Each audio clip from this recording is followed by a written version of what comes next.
ఓం నమ శివాయ. శ్రీ మాత్రే నమః. ఓం శ్రీ సాయిరాం. అందరికీ నమస్కారం అండి. రేపే పోలి పాడ్యమి, పరమ పవిత్రమైన రోజు. శుక్రవారంతో కలిసి రావడం మహా విశేషం. ప్రతి సంవత్సరం మార్గశీల శుద్ధ పాడ్యమి రోజు ఉదయాన్నే పోలి పాడ్యమి దీపాలను వదలడం ఆనవాయితీ. కార్తీక మాసం నెలంతా కూడా దీపారాధన చేయాలి.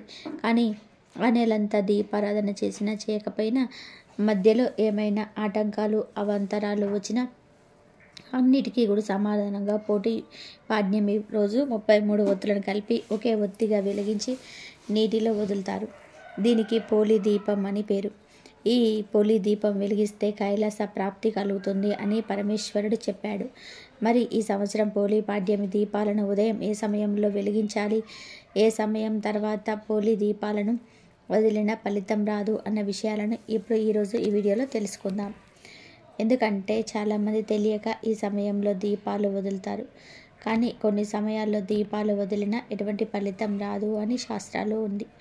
మరి ఇంతకీ ఈ సంవత్సరం పోలి దీపాలను ఏ సమయంలో వదలాలి, ఏ సమయం తర్వాత అసలు వదలకూడదు అన్న విషయాన్ని ఇప్పుడు మనం వివరంగా తెలుసుకుందాం. అలాగే పోలి పాడ్యమి పూజ ఎలా చేయాలి, పోలి పాడ్యమి రోజు ఎటువంటి తప్పులు చేయకూడదు అన్న విషయాన్ని కూడా తెలుసుకుందాం. ఎంతో అదృష్టం ఉంటే తప్ప ఈ వీడియో చూడలేరు కనుక శ్రద్ధగా ఈ వీడియోను చూడండి. చాలామంది స్కిప్ చేసుకుంటూ అక్కడ కొంచెం చూస్తారు. అలా కొంచెం చూస్తే అర్థం కాదు కనుక చివరి వరకు చూడండి. అప్పుడే మేము చెప్పేది మీకు అర్థమవుతుంది. వీడియో చూసే ముందు ఓం నమ శివాయ అని చెప్పి ఒక కామెంట్ చేయండి. అలాగే ఈ వీడియోకి ఒక లైక్ కొట్టడం మర్చిపోవద్దు. ఈసారి నవంబర్ 21వ తేదీ శుక్రవారం రోజు పోలి పాడ్యమి వచ్చింది. శుక్రవారం రోజు పోలి పాడ్యమి వచ్చిన దీపాలు వెలిగించి పోలిని సాగనింపవచ్చు, తప్పేమి లేదు. కానీ ఈసారి సాయంత్రం వరకు పోలి పాడ్యమి తిథి లేదు, కేవలం మధ్యాహ్నం వరకే ఉంది. కాబట్టి ప్రతి ఒక్కరు కూడా నవంబర్ 21వ తేదీ తెల్లవారుజామునే సూర్యోదయంలోపు పోలి పాడ్యమి దీపాలు వెలిగించాలి.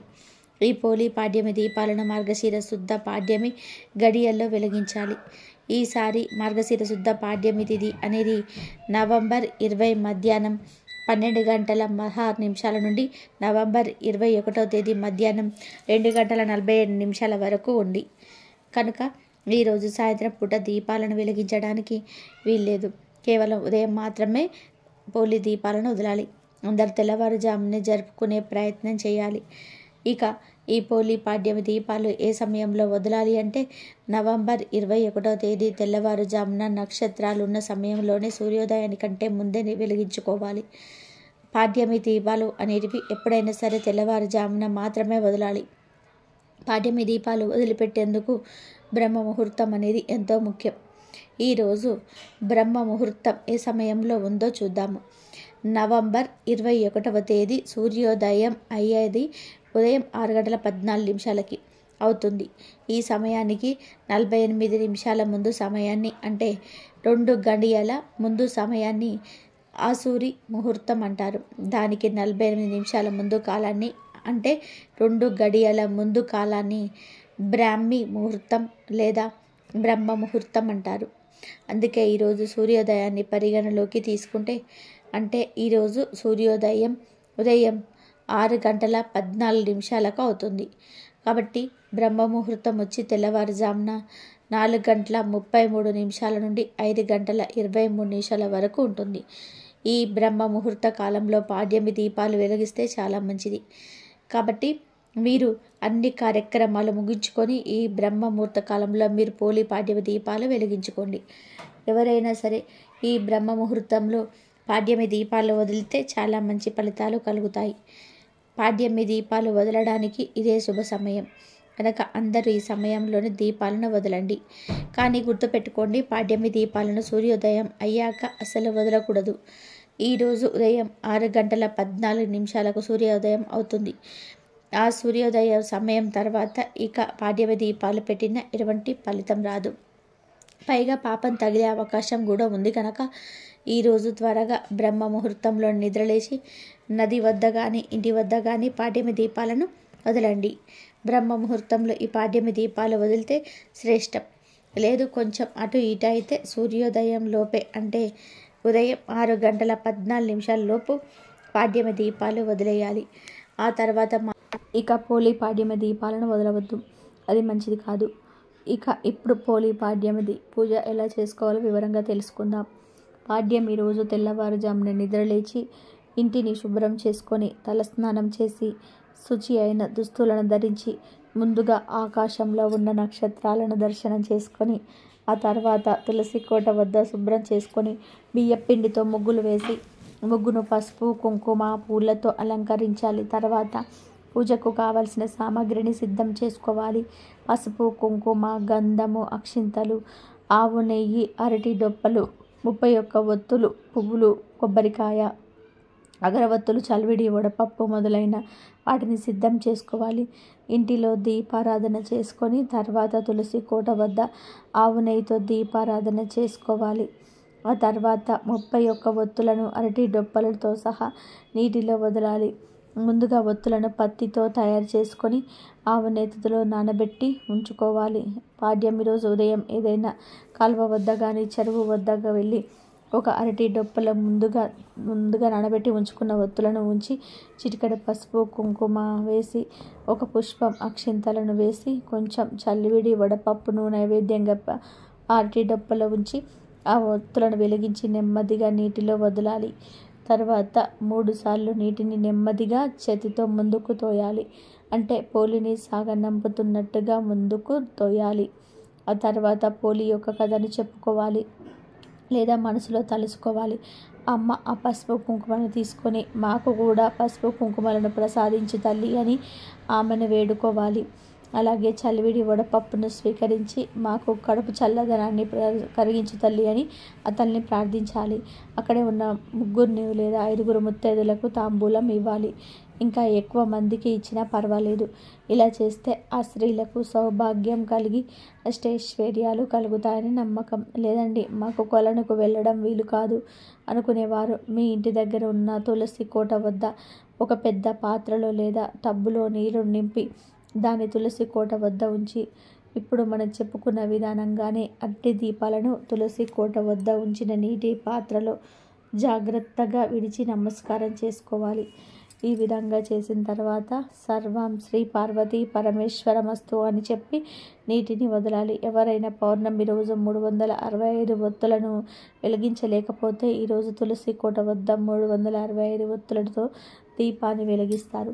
అలాగే చలవిడి వడపప్పు తులసి కోట వద్ద నైవేద్యంగా అమ్మవారికి సమర్పిస్తారు. ఒక విషయం అండి, ఈ పూజ మొత్తం కూడా కృత్తికా నక్షత్రం ఉన్నప్పుడే చేసుకోవాలి. అంటే తెల్లవారకు ముందే చేయాలి. తర్వాత దగ్గరలో ఉన్న గుడికి కానీ లేదా వీలున్న వాళ్ళు శివాలయానికి వెళ్ళి బ్రాహ్మణులకు స్వయం పాకం ఇవ్వాలి. ఇలా చేస్తే 7 జన్మల పాపాలు తొలగిపోతా. పోలి పాడ్యమి రోజు పోలి దీపాలు పెట్టేటప్పుడు ఆడవాళ్ళు పసుపు రంగు దుస్తులను వేసుకుని లేదా పసుపు రంగు చీరను కట్టుకొని దీపాలను వెలిగిస్తే మీకు దీర్ఘ సుమంగళి యోగం కలుగుతుంది. ఆ లక్ష్మీదేవి యొక్క కటాక్షం లభిస్తుంది. ఎందుకు అంటే పసుపు అనేది శుభానికి చిహ్నం. లక్ష్మీదేవికి ఎంతో ఇష్టమైన రంగు కాబట్టి పోలి పాడ్యమి రోజు ఎవరైతే పసుపు రంగు చీర కట్టుకొని అరటి డొప్పలలో దీపాలు వదులుతారో వారికి లక్ష్మీ అనుగ్రహంతో అష్టైశ్వర్యాలు సిద్ధిస్తాయి. దీర్ఘ సుమంగళి యోగం కలుగుతుంది. కావున అందరూ కూడా పోలి పాడ్యమి రోజు ఈ రంగు చీర కట్టుకొని దీపాలను వదలండి. పోలి పాడ్యమి రోజు చేసే స్నానానికి కూడా విశేషమైన ప్రాధాన్యత ఉంటుంది. పోలి పాడ్యమి రోజు ఉదయం నక్షత్రాలు ఉండగానే స్నానం చేస్తే చాలా శ్రేష్టం. కొంతమంది ఆడవాళ్ళు ఈరోజు చీకటితో ఉండే ఇంటి వద్ద శుచిగా స్నానం చేసుకొని నదుల వద్దకు వెళ్ళి దీపాలు వదులుతారు.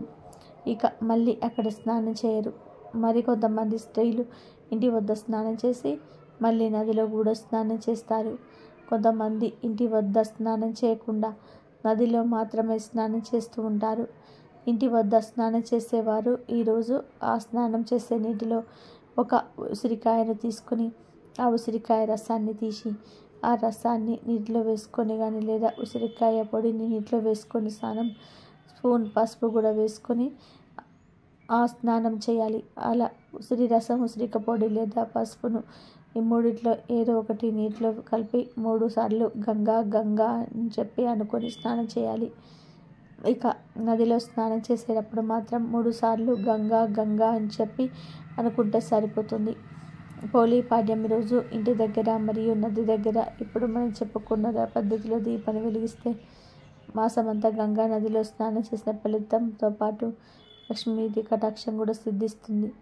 పోలీ పాడ్యమి రోజు సాయంత్రం స్నానం చేసే నీటిలో కూడా ఉసిరి రసాన్ని కూడా ఉసిరి పొడిని లేదా పసుపును వేసుకొని చేస్తే చాలా మంచిది. కాబట్టి పోలీ పాడ్యమి రోజు ప్రతి ఒక్కరూ కూడా ఇప్పుడు మనం చెప్పుకున్న విధంగా స్నానం చేసి శుభ ఫలితాలను పొందండి. ఇక ఇప్పుడు పోలీ పాడ్యమి రోజు చేయకూడని పొరపాట్ల గురించి తెలుసుకుందాం. 99% మందికి ఈ పొరపాట్ల గురించి తెలియక ఈ పొరపాట్లను చేసి పాపాన్ని మూటకట్టుకుంటున్నారు.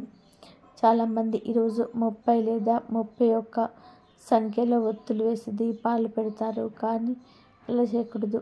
ఖచ్చితంగా 33 ఒత్తులు వేసి దీపాలను వెలిగించుకోవాలి. కార్తీక మాసం 31 రోజులకు 31 ఒత్తులు, అలాగే పాడ్యమి రోజు 2 ఒత్తులు కలిపి మొత్తం 33 ఒత్తులు వెలిగించుకోవాలి. చాలామంది 30, 31 సంఖ్యలో ఒత్తులు వేసి దీపాలు పెడతారు. కానీ అలా చేయకూడదు. ఖచ్చితంగా కూడా 33 ఒత్తులతో దీపాలు వెలిగించుకోవాలి. అలాగే పోలీ పాడ్యమి రోజు చాలామంది కొబ్బరి చిప్పల్లో ప్లాస్టిక్ థర్మాకోల్ కప్స్లో దీపాలు పెట్టి వదులుతుంటూ ఉంటారు. కానీ అది చాలా తప్పు. ఎందుకు అంటే ఇవి గంగలో కలిసిపోవు. వీటిల్లో దీపాలు పెట్టి నదులలో వదిలితే వీటి వలన నీటిలోని చరాచరాలకు కూడా హాని కలిగిస్తాయి. కొబ్బరి చిప్పల్లో దీపాలను పెట్టి నీటిలో వదలడం వలన అవి తొందరగా మట్టిలో కలవవు. ఎవరైనా సరే స్నానం కోసం ఆ కొలనులో లేదా ఆ కాలువలో లేదా ఆ నదిలో దిగినప్పుడే పొరపాటున కూడా అవి వాళ్ళ కాలికి గుచ్చుకునే ప్రమాదం కూడా ఉంటుంది. దాని వలన కొన్ని పుణ్యం రాదు, పాపం చుట్టుకుంటుంది. ఖచ్చితంగా పోలీ పాడ్యమి రోజు శాస్త్రం ప్రకారం అరటి డొప్పలోని దీపాలు వెలిగించి నదులలో వదలాలి. ఇదే శాస్త్రం. ఒకవేళ మీకు అరటి డొప్పులు అందుబాటులో లేవనుకుంటే ప్రసాదం డొప్పలు, ఇస్తరాకు ఆకులతో చేసిన డొప్పలు ఉంటాయి కదా, అటువంటి డొప్పలలో పెట్టి వెలిగించవచ్చు. అంతేగాని కొబ్బరి చిప్పల్లో ప్లాస్టిక్ డొప్పలలో థర్మాకోల్ కప్స్లో దీపాలను పెట్టి నదులలో వదలొద్దు, పాపం చుట్టుకుంటుంది. ఎందుకంటే మన పెట్టిన దీపాలు గంగలో ఐక్యమైపోవాలి. అప్పుడే ఫలితం కలుగుతుంది. అరటి డొప్పల్లో దీపాలు వదిలితే ఆ అరటి డొప్పలు కిందికి వెళ్ళి మెత్తగా మారిపోతాయి. అరటి డొప్పలను చేపలు తినేస్తాయి. కానీ ప్లాస్టిక్ థర్మాకోల్ నీటిలో కలగవు, పైగా చలాచర్లకు కీడి చేస్తాయి. కనుక వీటిని దయచేసి వదలొద్దు. ముఖ్యంగా కొబ్బరి చిప్పల్లో దీపాలను వదలవద్దు. అవి అక్కడ స్నానం చేసే జనాలకు గుచ్చుకొని ప్రమాదం జరిగే అవకాశం ఉంటుంది. కాబట్టి ఈ పొరపాటు చేయవద్దు. అలాగే పోలీ పాడ్యం రోజు నెలసరిలో ఉన్న ఆడవాళ్ళు పొరపాటున కూడా నది దగ్గరికి వెళ్ళి కానీ లేదా ఇంటి వద్ద కానీ నీటిలో దీపాలు వదలకూడదు. అలా చేస్తే పాపం కలుగుతుంది. పోలీ పాడ్యంకి నెలసరిలో ఉన్న ఆడవాళ్ళు దీపాలు వదలొద్దు. దీపాలు వదలలేకపోయామని మీరేమీ బాధపడకండి. నెలసరిలో ఉన్న ఆడవాళ్ళు మనస్ఫూర్తిగా పోలీ పాడ్యమి రోజు మనసులో దైవాన్ని స్మరించుకోండి, సరిపోంది. ఎందుకంటే భక్తి ముఖ్యం. అంగులు ఆర్భాటాలు అవసరం లేదు. పోలీ స్వర్గం కథ ద్వారా తెలుసుకోవాల్సిన విషయం ఇది. చాలామంది 4వ రోజు వెలిగించవచ్చునని లేదా 5వ రోజు స్నానం అయిపోయింది వెలిగించుకోవచ్చని అనుకుంటూ ఉంటారు. కానీ ఈ పొరపాట్లు చేయవద్దు. మనం ఏ పూజ అయినా సరే 5 రోజులు స్నానం అయిపోయిన తర్వాత 6వ రోజు నుంచి మాత్రమే మనం పూజలు చేసుకోవాలని శాస్త్రం చెప్తూ ఉంది. కాబట్టి పోలీ పాడ్యమి రోజు నెలసరిలో ఉన్న ఆడవాళ్ళు పొరపాటున కూడా దీపాలను వదలవద్దు.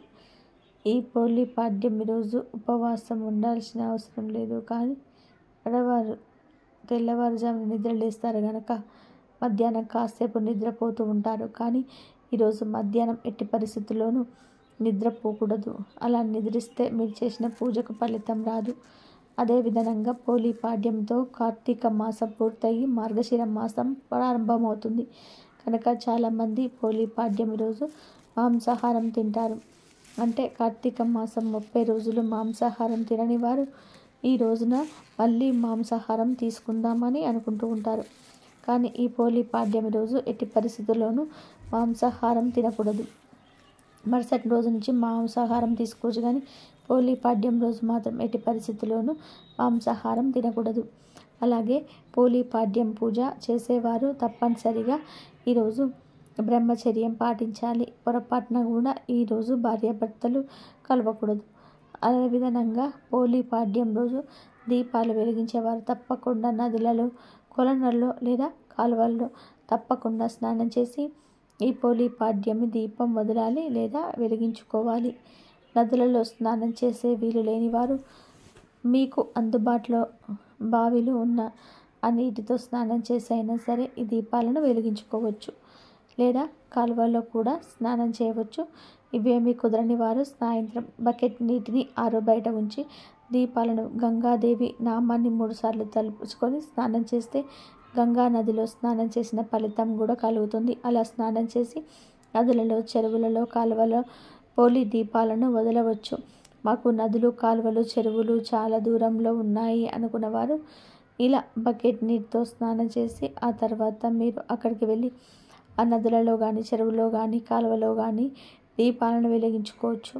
ఇలా వదిలే అవకాశం లేనివారు ఇంటి వద్ద తులసి కోట వద్దనైనా సరే టబ్బులో లేదా బకెట్లో కూడా ఆ దీపాలను వెలిగించుకోవచ్చు. ఈ దీపాలను స్టీల్ బకెట్లో లేదా స్టీల్ టబ్బుల్లో వెలిగించుకోకూడదు. ఇత్తడి లేదా అల్యూమినియం లేదా ప్లాస్టిక్ బకెట్లలో వెలిగించుకున్న పర్వాలేదు. ఈ పూజ అంతా కూడా సూర్యోదయానికి పూర్వమే అయిపోవాలి. కాబట్టి జాగ్రత్త వహించండి. ఉదయాన్నే వెలిగించాలి కదా అని చెప్పి 8కో 9కో కాదుకుండా సూర్యోదయానికి పూర్వమే, అంటే కనీసం 5:30, 6 వెలిగించేసుకోవాలి.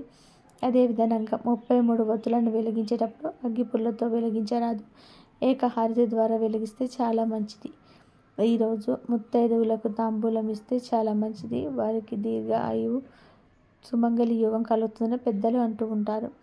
పొరపాటున కూడా ఆ తాంబూలంలో నలుపు, కాఫీ రంగు, ఊదా రంగు వంటి కలర్లో ఉన్నటువంటి జాకెట్ ముక్కలను ముత్తైదువులకు ఇవ్వకూడదు. ఎరుపు, ఆకుపచ్చ రంగులో పసుపు రంగు ముక్కలు ఇస్తే చాలా మంచిది. కాబట్టి పోలీ పాడ్యం రోజు పూజ చేసే వారందరూ కూడా తప్పక ఈ నియమాలను పాటించుకోవాలి. అప్పుడే మీరు చేసే పూజకు ఫలితం లభిస్తుంది. లేదంటే పూజకు ఫలితం రాదు, పైగా కష్టాలు ఎదురవుతాయి. పూర్వం కృష్ణా నది తీరంలో బాదర అనే ఒక గ్రామం ఉండేది. ఆ ఊళ్ళో పోతడు అనే ఒక చాకలి వాడు ఉండేవాడు. ఆయన భార్య మాలి మహా గయ్యాలి. ఆ వీధిలోనూ ఆ ఊళ్ళోనూ ఆమె ఎవరిని కూడా నెగలిచ్చేది కదా. ఆమెకు 4 కొడుకులు, వాళ్ళందరికీ కూడా వివాహం జరుగుతుంది. మొదటి 3 కోడళ్ళు కూడా అత్తవారి మాదిరిగానే గొడవలు పెట్టుకునే రకం. అందువలన మాలి ఆ 3 విషయంలో తగ్గి ఉండేది. 4వ కోడలు పోలి అంటేనే ఆమెకు మహా లోకువ. పోలికి అనుకువ దైవభక్తి ఎక్కువ. పోలి భర్త కాస్త మెతక మనిషి. అందువలన ఆమె ఆ ఇంట్లో మరింత అలుసు అవుతుంది. అత్తతో పాటుగా మిగతా 3 కోడళ్ళు కూడా ఆమె పట్ల చాలా కటువుగా ప్రవర్తిస్తూ ఉంటారు. వాళ్ళందరూ ఏ పని చేయకుండా మొత్తం పనంతా కూడా పోలికి అప్పగించేస్తూ ఉంటారు. దాంతో పోలికి చాలా కష్టమైపోతూ ఉంటుంది. పోలి చాలా కష్టపడుతూ నా భర్త ఎవరిని ఏమనలేని పరిస్థితి. కాబట్టి ఊళ్ళో వాళ్ళు కూడా పోలి పరిస్థితికి చాలా జాలిపడుతూ ఆమెకు ఆ ఇల్లే పంచరమైపోయిందని చెప్పుకుంటూ అలా ఒకసారి కార్తీక మాసం వస్తుంది. మాలి తన 3 కోడళ్లను తీసుకొని రోజు నదీ స్నానానికి వెళ్ళి వస్తూ ఉంటుంది. అక్కడ వాళ్ళు దీపాలను వెలిగించి వస్తుంటారు. పోలిని ఇంటి దగ్గరనే ఉంటూ పనులన్నీ చూసుకోమని చెప్తూ ఉంటారు. పోలి ఇంటి పనులతో సతమతమవుతూ ఉంటుంది. అయితే ఇన్ని రోజుల పాటు మాలి వాళ్ళు నదీ స్నానానికి వెళ్ళిన వాళ్లకు భగవంతుడిపై దృష్టి నిలబడదు. ఇంటి దగ్గర పోలి పాలు తాగేస్తుందేమో, దొంగతనంగా పెరుగు అమ్మేస్తుందేమో, కార్తీక మాసం పూజ చేసేస్తుందేమో అని ఆమె గురించి ఆలోచన చేస్తూ ఉంటారు. పోలి మాత్రం మనసులో దైవానికి తన ఆవేదన చెప్పుకుంటుంది. కార్తీక మాసంలో నదీ స్నానం కాదు కదా, పూజ చేసుకోవడానికి కూడా పోలికి సమయం కుదరటం లేదు. ఆమెకు అత్త మరియు తోటి కోడళ్ళు కలిసి ఎప్పుడు చూసినా ఏదో ఒక పని చెప్తూ ఉంటారు. దాంతో తీరిక ఉండటం లేదు అని పోలి బాధపడుతుంది. తన వంటి దురదృష్టవంతరాలు ఉండకూడదని అనుకుంటుంది. అలా కార్తీక మాసం చివరికి వచ్చేస్తుంది. ఎప్పటిలాగనే పోలికి పనులప్ప చెప్పేసి అత్త మరియు ముగ్గురు కోడలు నది స్నానానికి వెళ్తారు. పోలి దీపం పెట్టేస్తుందేమో అని ఆలోచించి ఇంట్లో నూనె ఒత్తులు ఏమీ మిగిల్చరు. కానీ పోలి మాత్రం ఎలాగైనా సరే కార్తీక మాసంలో దీపం వెలిగించాలనే పట్టుదలతో కుండలోని నీటితో స్నానం చేస్తుంది. చిరిగినది అయినా వాటిల్లో కాస్త మంచిదైన వస్త్రం ధరిస్తుంది. ఒక గుడ్డ పేలికను ఒత్తిగా చేసి కవ్వానికి అంటిన వెన్నను తీసి దీపం వెలిగించి భగవంతుడికి నమస్కరించుకుంటుంది. అత్తవారి ఇంట అనేక కష్టాలు పడుతూ కూడా తన నామాన్ని స్మరించిన పోలి తనను పూజించడానికి సమయం లేదని ఆవేదన చెందిన పోలి ఎలాగైనా సరే కార్తీక దీపాన్ని వెలిగించాలని ఆరాటపడిన పోలి నిజంగా ఆమెకు గొప్ప భక్తురాలు అనే విషయం మూర్తి అనుకుంటాడు. వెంటనే తన సేవకుడైన సులీలుడిని పిలిచి పోలిని దివ్య విమానంలో వైకుంఠానికి తీసుకురమ్మని చెప్పి పంపిస్తాడు. దాంతో క్షణాలుడు సులీలుడు పోలి ఇంటికి చేరుకుంటాడు. ఒక దివ్య విమానం తన వాకిట్లో నిలవడము, అందులో నుంచి ఒక దివ్య పురుషుడు దిగి రావడాన్ని పోలి ఆశ్చర్యంగా చూస్తుంది. అప్పుడు సుశీలుడు పోలి దగ్గరికి వచ్చి, అమ్మ, నేను వైకుంఠం నుంచి వచ్చిన విష్ణుమూర్తి సేవకుడను అని చెప్తాడు. ఆమె భక్తికి మెచ్చిన విష్ణుమూర్తి ఆమెను దివ్య విమానంలోని వైకుంఠానికి తీసుకురమ్మని తనను పంపించాడని అనుకుంటాడు. ఆ మాటలను పోలి నమ్మలేకపోతుంది. ఆమెలో ఆనందాశ్చర్యాలు చోటు చేసుకుంటాయి. ఎలాగో ఆశ్చర్యం నుండి బయటపడి పోలి విమానం ఎక్కడానికి సిద్ధమవుతుంది. దివ్య విమానాన్ని పోలి ఎక్కుతూ ఉండగా ఆమె అత్త, తోటి కోడళ్ళు ఇంటికి తిరిగి వస్తూ దూరం నుంచి ఆ దృశ్యాన్ని చూస్తారు. విషయం ఏమిటనేది వాళ్ళకు అర్థమైపోతుంది. పోలి స్వర్గానికి వెళ్తుంది. తాను కూడా ఎలాగైనా సరే స్వర్గానికి వెళ్ళాలి అని ఉద్దేశంతో మాలి పరిగెత్తుకు వచ్చి పోలి పాదం పట్టుకుంటుంది. మాలి పాదాన్ని పెద్ద కోడలు, అమ్మ పాదాన్ని తర్వాత కోడలు, తర్వాత అలా అందరూ ఒకరి పాదాలు ఒకరు పట్టుకొని గాల్లో వేలాడుతూ ఉంటారు. అప్పుడు సుశీలుడు, ఇది విష్ణుమూర్తి అనుగ్రహంతో మాత్రమే అడుగు పెట్టగలిగే దివ్య విమానం. ఎంతో పుణ్యం చేసుకుంటేనే తప్ప ఎవరికీ ప్రవేశం ఉండదు. అందువలన పోలి పాదాలను వదలండి. మీరు చేసిన పాపాలకు నరకమే శరణ్యం. మీరు వెళ్ళవలసింది అక్కడికే అని అంటాడు. అయినా వాళ్ళు ఎవరు కూడా ఆ దివ్య విమానాన్ని వదలకపోవడంతో మాలి చేతులను సుశీలుడు నరికేస్తాడు. దాంతో ఆమె పాటు ముగ్గురు కోడళ్ళు కూడా అక్కడి నుంచి కింద పడిపోతారు. పోలి శరీరంతో వైకుంఠానికి చేరుకుంటుంది. నిస్వార్థమైన బుద్ధి, స్వచ్ఛమైన భక్తి కలిగిన వారి పట్ల భగవంతుడి అనుగ్రహం ఎప్పుడు ఉంటుందనే విషయాన్ని పోలి కథ స్పష్టం చేస్తూ ఉంటుంది. ఈరోజు పోలిని స్వర్గానికి పంపుతూ పోలిని గుర్తు చేసుకుంటూ నదులలో దీపాలను వదలాలి. ఇదే పోలి పాడ్యమి కథ. ఈ వీడియో కనుక మీకు నచ్చినట్లయితే ప్లీజ్ లైక్ చేయండి, షేర్ చేయండి, సబ్స్క్రైబ్ చేయండి. మరొక మంచి వీడియోతో మళ్ళీ కలుద్దాం. అట్లా ఈ విధంగా దీపాలను వదిలితే ఆ విష్ణుమూర్తి అనుగ్రహం మీ పైన, మీ కుటుంబం పైన, అందరిపైన ఉంటుంది. ఇంతవరకు చూసినందుకు ధన్యవాదాలు.